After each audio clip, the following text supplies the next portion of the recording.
Revelation 2410. From the 15th of July 1942. Love for one's neighbor corresponds to the primordial state of beingness. People no longer practice active neighborly love because everyone only strives for his own good, that is, self-love is too strongly developed.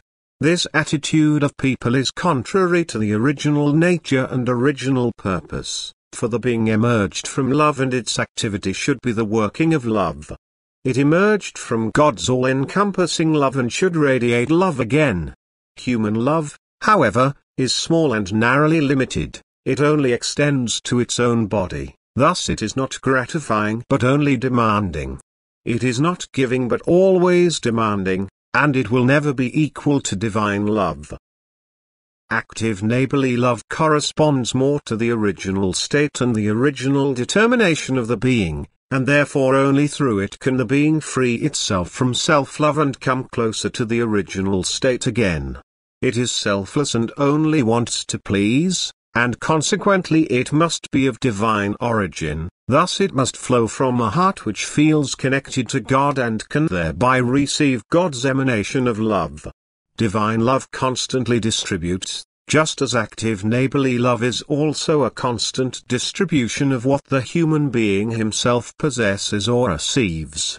I love, on the other hand, does not give but claims everything for itself. It does not make happy and is in no way to be addressed divinely, but it still proves the affiliation to the one who rejects divine love and is addicted to unkindness. God, in his greater than great love, created human beings in order to restore the beingness to its original state, in order to give it back what it had once forfeited, because his love constantly wants to give and the hapless state does not correspond to his feeling of love. But the being can only receive his emanation of love again and thus be in a happy state if it has shaped itself into love, if it distributes love in complete unselfishness. Only then will its feelings, thoughts and actions correspond to its original state, which was a state of deepest and purest love, and therefore the being was similar to God and could be close to him. But this state should also make the being happy again, for it is the final goal of all beingness which emerged from God, and it can only be achieved if the human being practices love, if he unselfishly hands out to his fellow human being what he himself possesses and what appears desirable to him. For giving love is divine, and thus it must also shape the giver into a divine being. It must stimulate their heart into ever more eager activity of love and increasingly reduce the distance from God.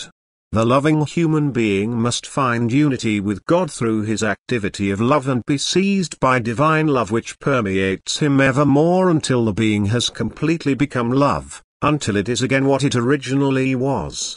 Spiritual being which emerged from divine love, which is in closest union with God, which can work and create like him. Amen.